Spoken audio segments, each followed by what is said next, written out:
மொத்தம் 11,250 கோடி இந்த திட்டத்திற்கு ஒதுக்கீடு செய்யப்பட்டது. முதற்கட்டமாக அந்த திட்டம் நிறைவேற்றப்படும் என்று அறிவிக்கப்பட்டது கடந்த கால ஆட்சியிலே. அதற்காக அவர்கள் ஒரு அட்டவணை கூட போட்டாங்க.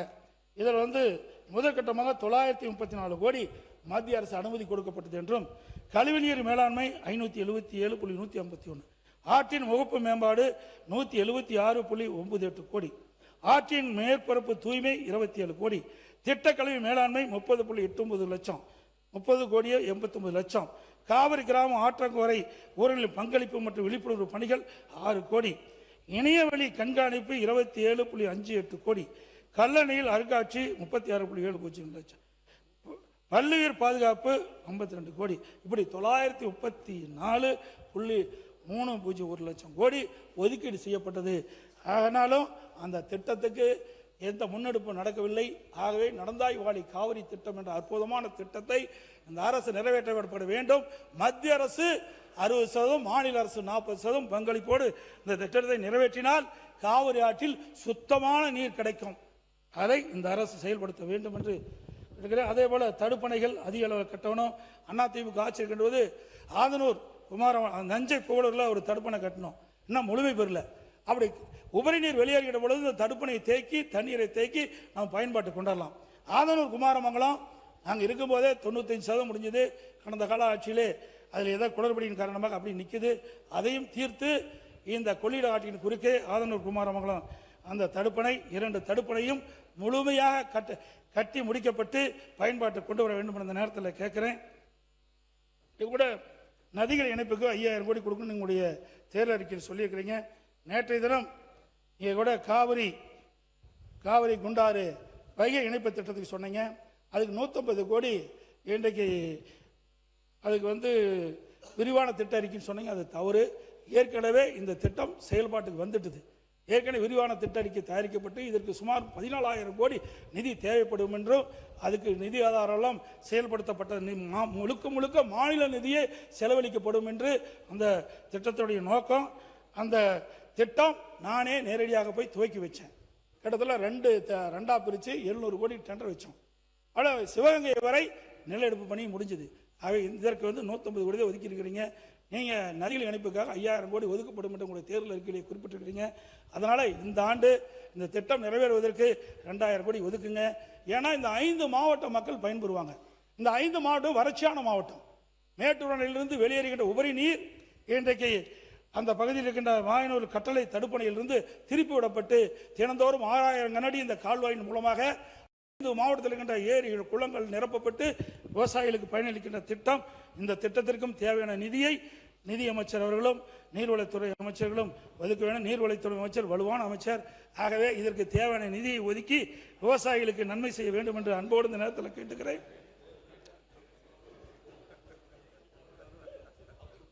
அதேபோல தாமிரபரணி ஆற்றிலிருந்து ஆண்டுதோறும் வெள்ளப்பெருக்கு காரணமாக தண்ணீரில் போய் கலக்குது, கடலில் போய் கலக்குது.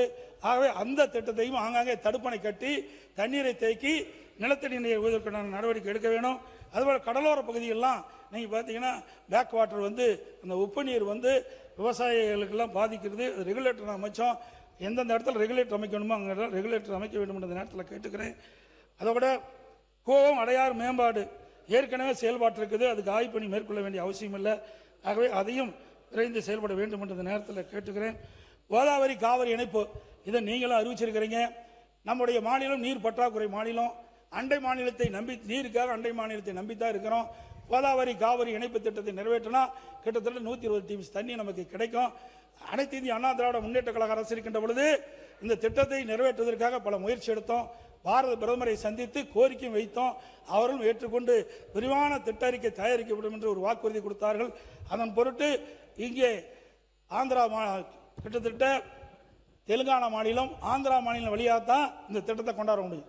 அதனால் அங்கே இருக்கின்ற தெலுங்கானா மாநிலத்தினுடைய முதலமைச்சரை அப்பொழுது இருந்த எங்களுடைய அமைச்சரை அனுப்பி அவருடைய சம்மதத்தை பெற்றோம். ஆந்திராவில் இருக்கின்ற முதலமைச்சரை சந்தித்து அவர்கள் வழியாக இந்த நீர் வருவதற்கு சம்மதத்தை பெற்றோம். ஆனால் ஆட்சி மாற்றத்துக்கு பிறகு அது அப்படியே நின்று போய்விட்டது. இப்பொழுது உங்களுடைய ஆட்சியிலே கோதாவரி காவிரி இணைப்பு திட்டம் நிறைவேற்றப்படும் சொல்லியிருக்கிறாங்க. பாரத பிரதமரும் உறுதியளித்திருக்கிறாங்க. அண்டை மாநிலமான தெலுங்கானா ஆந்திரா ரெண்டுமே நமக்கு உதவி செய்தாக தெரிவிச்சிருக்கிறாங்க. ஏன்னா நம்மள தென் மாநிலத்தை சேர்ந்த தென் மாநிலத்தில் இருக்கிறதெல்லாம் ஒருங்கிணைக்க வேண்டும் என்று அவர்கள் எண்ணுகின்றார்கள். இதையெல்லாம் பயன்படுத்தி கோதாவரி காவிரி இணைப்பு திட்டத்தை நிறைவேற்றுவதற்கான நடவடிக்கை மேற்கொள்ள வேண்டும் என்று இந்த நேரத்தில் கேட்டு, இன்றைக்கு அனைத்து இந்திய அண்ணா திராவிட முன்னேற்ற கழக ஆட்சியில் நிறைய திட்டங்களை கொண்டாந்து நிறைவேற்றிருக்கிறோம். இன்றைக்கு 2011 2023 வரை 17 அரசு மருத்துவக் கல்லூரி மருத்துவமனை கொண்டாந்து, ஒரே ஆண்டில் 11 அரசு மருத்துவக் கல்லூரி மருத்துவமனை கொண்டாந்து சாதனை படுத்திருக்கிறோம். அதே போல 7 சட்டக்கல்லூரியை கொண்டாந்துருக்கிறோம். அந்த 21 பாலிடெக்னிக் கல்லூரி, 4 பொறியியல் கல்லூரி, 6 கால்நடை மருத்துவக் கல்லூரி, 40 கலை மற்றும் அறிவியல் கல்லூரி, இப்படி அதிகமான கல்லூரி திறந்ததின் விளைவுதான் இந்தியாவிலேயே உயர்கல்வி படிப்பதிலே முதல் மாநிலம் என்ற பெருமையை அதிமுக ஆட்சியிலே நாங்கள் பெற்றோம். 2000 மத்திய அரசு நிர்ணயிக்கப்பட்டது 2030 உயர்கல்வி படிக்கக்கூடிய அந்த எண்ணிக்கையை 2019-20 இலக்கை அடைந்த அரசு அதிமுக அரசாங்கம். அதே போல மடிக்கணினி 50,32,000 பேருக்கு 52,35,000 பேருக்கு மடிக்கணினி கொடுத்தோம். அதெல்லாம் அறிவுபூர்வமான கல்வி நம்ம மாணவர்களுக்கு கிடைக்க வேண்டும் என்பதற்காக டெல்டா மாவட்டத்தை பாதுகாக்கப்பட்ட வேளாண் மனு கொடுத்தோம்.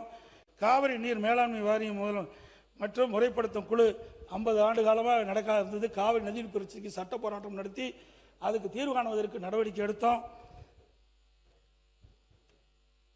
குடிமராமத்து திட்டம் அற்புதமான திட்டம், விவசாயிகளுடைய கனவு திட்டம். கிட்டத்தட்ட பொதுப்பணித்துறையின் கீழே 14,000 ஏரிகள் இருக்குது. ஊராட்சியின் கீழ் 26,000 ஏரிகள் வருது. அதில் ஊராட்சி ஒன்றியத்தின் சார்பாக இருக்கின்ற ஏரி குளம் குட்டை எல்லாம் தூர்வாரப்பட்டது. விவசாயிகள் அந்த வண்டல் மலை இலவசமாக பயன்படுத்தினார்கள். அதே போல பொதுப்பணித்துறையில் சுமார் 6,000 ஏரிகள் இன்றைக்கு முழுக்க விவசாய பங்களிப்போடு அந்த திட்டத்தை நாங்கள் நடைமுறைப்படுத்தினோம். ஒன்று ஏரி ஆழமாச்சு, இன்னொன்று விவசாயிகள் அந்த வண்டல் மண் அவருடைய நிலத்துக்கு இயற்கை உரமாக பயன்படுத்து, அதனால் நல்ல விளைச்சலை விவசாயிகள் பெற்றார்கள். எஞ்சிய 8,000 பொதுப்பணித்துறை ஏரிகளும் நீங்கள் தூர்வார வேண்டும் என்று இந்த நேரத்தில் கேட்டுக்கிறேன். அதோட விவசாயிகள் பம்பு செட்டுகளுக்கு 24 மணி நேரம் மும்முனை மின்சாரம் அதிமுக ஆட்சியில் கொடுத்தோம். இப்போ மும்முனை மின்சாரம் 16 மணி நேரம் கொடுப்பதாக தெரிவிக்கிறார்கள். அவை அதை 24 மணி நேரம் விவசாயிகளுக்கு தங்குதடை இல்லாத மும்முனை மின்சாரத்தை வழங்க வேண்டும் என்று இந்த நேரத்தில் கேட்டுக்கிறேன். மாண்பு நீர்வளத்துறை அமைச்சர் ஒன்று சொல்லணுன்றாங்க உங்களுக்கு. நீ பேசு சரி.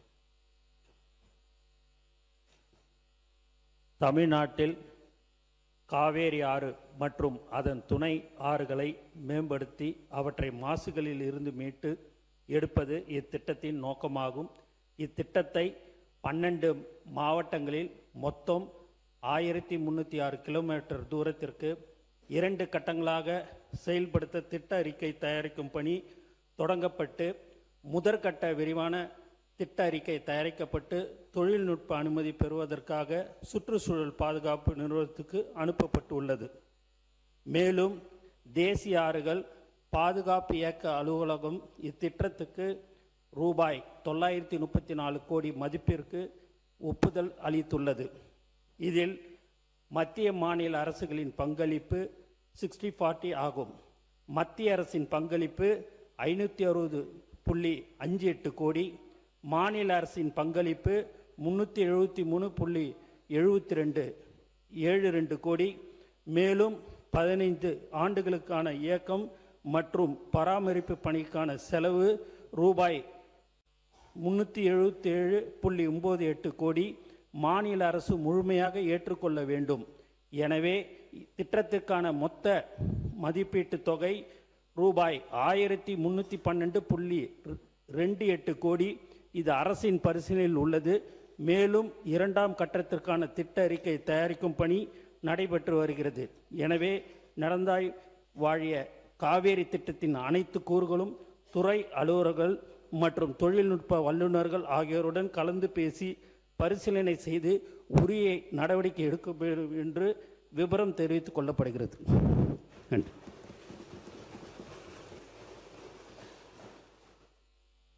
மாண்புமிகு பேரவைத் தலைவர்களே, அனைத்து இந்திய அண்ணா திராவிட முன்னேற்ற கழக ஆட்சியில் அம்மாவுடைய அரசு இருக்கின்ற பொழுது 6 மாவட்டங்கள் நிர்வாக வசதிக்காக 6 புதிய மாவட்டங்களை தோற்றுவித்த அரசு அதிமுக அரசு. கள்ளக்குறிச்சி, தென்காசி, செங்கல்பட்டு, திருப்பத்தூர், ராணிப்பேட்டை, மயிலாடுதுறை 6 புதிய மாவட்டங்களை தோற்றுவித்த அரசு அதிமுக அரசு என்பதை இந்த நேரத்தில் தெரிவிக்கிறேன். அதாவது விமான விரிவாக்கம், அதில் பார்த்தீங்கன்னா கோவை, சேலம், ஒசூர். ஏன்னா அந்த விமான விரிவாக்கம் அதிகமாக தான் தொழிற்சாலை அதிகமாக வரும், பொருளாதாரம் மேம்பாடையும். அந்த நோக்கத்தோடு நாங்கள் செயல்பட்டோம். அதேபோல் அதிமுக ஆட்சி இருக்கின்ற பொழுது தூத்துக்குடி, திருச்சி, மதுரை போன்ற விமான விரிவாக்கத்துக்கு நிலத்தை எடுப்பு பண்ணி கொடுத்தோம். அதே போல் இன்றைக்கு அண்டை மாநிலம் ஆந்திரா, கர்நாடகா போலாம் சர்வதேச விமான நிலையம் அமைக்கிறாங்க. பரந்தூர் விமான நிலையம் நம்ம அமைக்கவில்லை என்று அரசு தெரிவித்து விட்டது, பரந்தூர் விமான நிலையம். ஆனால் சர்வதேச விமான நிலையம் ஒன்று அமைக்கப்பட வேண்டும், அப்போ தான் தொழில் வளம் பெருகும். அதனால் வறட்சியான பகுதியை பார்வையிட்டு அங்கே ஒரு விமான நிலையம் அமைப்பதற்கு, இந்த சர்வதேச விமான நிலையம் அமைப்பதற்கு இந்த அரசு முயற்சி மேற்கொள்ள வேண்டும் என்று கேட்டுக்கிறேன். இன்றைக்கு அண்மையில் மாண்பு முதலமைச்சர் அவர்கள் பல்வேறு இடங்களில் போய் பார்வையிட்டார்.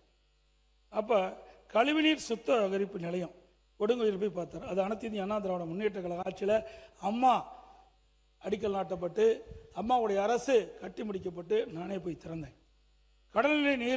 கடல் நீரை குடிநீராக்கும் திட்டம் நெம்மேலியில், அது அதிமுக ஆட்சியில் தொடங்கப்பட்டது. மெட்ரோ ரயில் திட்டம், ஒரு திட்டத்திற்கு இந்தியாவிலேயே 63,000 கோடி பெற்று அனுமதி பெற்ற ஒரே அரசாங்கம் அனைத்து இந்திய அண்ணா திராவிட. எதற்காக சொல்லி சொன்னால், அடிக்கடி முதலமைச்சர் அவர்கள் தேர்தல் நேரத்தில் நீத்து போன கட்சி ஆட்சியில் இருக்கின்ற பொழுதுதான் இப்பேற்பட்ட சிறப்பான திட்டத்தை நாங்கள் கொண்டு வந்தோம் நாட்டு மக்கள் என்பதை நேரத்தில் சுட்டிக்காட்டுகின்றேன். நிலையான ஆட்சி, நன்மை பயக்கக்கூடிய ஆட்சி அதிமுக ஆட்சி என்பதையும் நேரத்தில் தெரிவிக்க விரும்புகிறேன். அதோட கொரோனா காலம், அனைத்து இந்திய அண்ணா திராவிட முன்னேற்ற கழக ஆட்சி அம்மாவுடைய அரசு இருக்கின்ற பொழுது 2014 முதலமைச்சரை இயக்கின்ற பொழுது கடுமையான வறட்சி, சென்னையில் குடிநீருக்கு மிக தட்டுப்பாடு, ரயிலில் தண்ணி கொண்டாந்து கொடுத்தோம். இன்றைக்கு கிராமப்புறத்திலிருந்து நகரப்புற வரை நிலத்தடி நீர் வெற்றி விட்டது. அதை சரி செஞ்சு மக்களுக்கு பாதுகாக்கப்பட்ட குடிநீரை கொடுத்தோம். பிறகு அங்கே டெல்டா மாவட்டத்தில் கஜா புயல், அங்கே டெல்டா மாவட்டம் புரட்டி போட்டு விட்டது.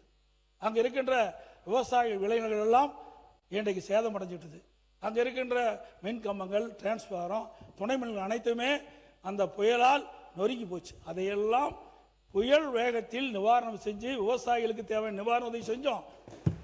அதே போல இந்த மின்கம்பங்கள் எல்லாம் மாற்றி அமைக்கப்பட்டது அந்த காலகட்டத்தில். அதுக்கு பிறகு கொரோனா, ஒரு ஆண்டு அரசுக்கு வருவாயே மிக மிக குறைவு. அந்த காலகட்டத்திலும் சிறப்பான ஆட்சி கொடுத்தோம். கொரோனாவுக்கு 40,000 கோடி செலவு. அனைத்து இந்திய அண்ணா திராவிட முன்னேற்ற கழக ஆட்சி இருக்கின்ற பொழுது சுமார் 4,85,000 கோடி 2011 2014 வரை.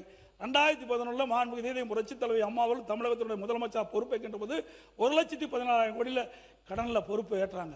அதற்கு பிறகு ஒவ்வொரு திட்டத்திற்கும் குறைந்த அளவு தான் கடன் வாங்கப்பட்டது. கொரோனா காலத்தில் ஒரு வருட காலம் அரசுக்கு வருவாய் கிடையாது. இன்றைக்கு டாஸ்மாக் வருமானம் கிடையாது, பத்திரப்பதிவு வருமானம் கிடையாது, ரோட் டேக்ஸ் கிடையாது, ஜிஎஸ்டி கிடையாது, அதே போல எக்ஸைஸ் கிடையாது. ஆக இப்படி வருவாய் வருமானம் மிக மிக குறைவு. அந்த காலகட்டத்தில் கூட சிறப்பான ஆட்சி கொடுத்த அரசு அதிமுக அரசாங்கம் என்பதை இந்த நேரத்தில் சுட்டிக்காட்ட விளைகின்றேன். அதோட இன்றைய தினம் அரிசி விலை உயர்ந்துட்டது, ஒரு கிலோவுக்கு 15 ரூபா உயர்ந்து போச்சு. அந்த கொரோனா காலத்தில் கூட விலைவாசி உயராமல் பார்த்து கொண்ட அரசு அதிமுக அரசு. இன்றைக்கு அந்த கொரோனா காலத்தில் மக்கள் வெளியிலே போய் வேலைக்கு செல்ல முடியாத நிலை, ஏழை எளிய மக்கள் எல்லாம் பாதிக்கக்கூடாது என்பதற்காக ரேஷன் கடையில் ஒரு வருஷம் விலை இல்லாமல் இன்றைக்கு அரிசி கொடுத்தோம், பருப்பு கொடுத்தோம், சர்க்கரை கொடுத்தோம், எண்ணெய் கொடுத்தோம், குடும்பத்துக்கு 1000 ரூபா கொடுத்தோம், தைப்பொங்கல் போது 2,500 ரூபா கொடுத்தோம். அத்தனையும் கொடுத்தோம். 4,80,000 கோடி தான் கடன் என்பதை அவையினுடைய கவனத்துக்கு கொண்டு வரேன். இன்றைக்கு என்னுடைய தொகுதி பிரச்சனை, ஒரே ஒரு பிரச்சனை. நான் அண்மையில் என்னுடைய தொகுதிக்கு சென்ற போது அந்த கூட்டுக்குடி திட்டத்தில் அங்கே நங்கவள்ளி பேரூராட்சி, வனவாசி பேரூராட்சி, ஜனடாபுரம் பேரூராட்சி 3 பேரூராட்சிலையும் அந்த வருகின்ற தண்ணி புழு வருது. அதில் சரியாக ட்ரீட்மெண்ட் பண்ணல. அதை ட்ரீட்மெண்ட் பண்ணி ஒரு சுகாதாரமான தண்ணீரை வழங்க வேண்டும் என்று சம்பந்தப்பட்ட துறை அமைச்சருடைய கவனத்தை கொண்டாடுறேன். முடிவுரை, இதுவரை நீங்கள் அறிவித்துள்ள திட்டங்கள், குறிப்பாக மின்சார கட்டணத்தை உயர்த்திவிட்டு 200 யூனிட் இலவச மின்சாரம், உடனடியான பயிர்க்கடை திட்டம் போன்ற சிறப்பான ஏமாற்று வேலையாகத்தான் பார்க்கப்படுகிறது. மின்வெட்டு முதல் காவல் நிலைய இறப்புகள் மற்றும் சிறைச்சாலை மரணங்கள் வரை பல இன்னல்களை மக்கள் சந்தித்து வருகின்றனர். போதாக்குறைக்கு விலைவாசி ஏற்றம், அரிசி விலை, எண்ணெய் முற்றுகின்ற அளவுக்கு உயர்ந்துவிட்டது.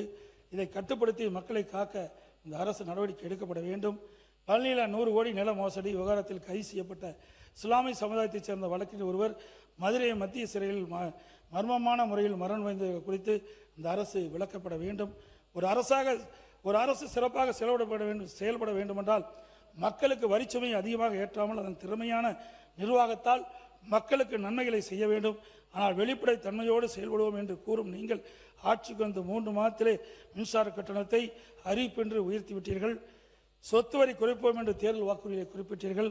உள்ளாட்சியில் சொத்து வரி அறிவிப்பென்று உயர்ந்து கொண்டே இருக்கின்றது. ஆண்டுக்கு 6% உயர்ந்துகிட்டே இருக்குது. அந்த குறைப்புக்கு உண்டான நடவடிக்கை, அந்த சொத்து வரி குறைப்பதற்கு உண்டான நடவடிக்கை மேற்கொள்ள வேண்டும். ஆண்டுக்கு முடிச்சிடறேன், அவ்வளோதான். ஒரே 2 நிமிஷம் அப்புறம் பேசு. அது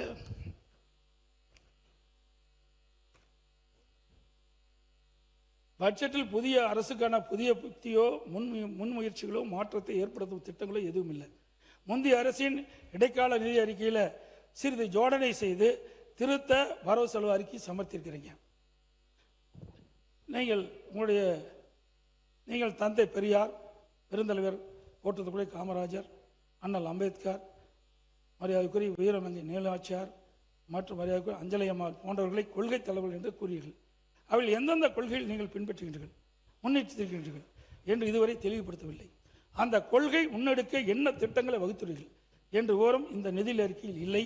இதுவும் எப்போதும் பேசுவதில் ஒரு ஏமாற்று வேலை தானா? கடந்த 3 மாதங்கள் இந்த அரசின் குறிப்பிடத்தக்க சாதனை என்னவென்றால், இதை நான் சொல்வது யாரும் கோச்சுக்கணும், இந்த ஆட்சியில் ஒரு கட்சியில் வெற்றி பெறாங்க, வெற்றி பெற்ற பிறகு உடனே ராஜினாமா பண்ணுறாங்க, உடனே வேற கட்சியில் சேர்க்குறாங்க. இது என்னன்னு சொல்றது? குதிரை பேரம் தான் சொல்ல முடியும். இப்படிப்பட்டதெல்லாம் தவிர்க்க வேண்டும் என்று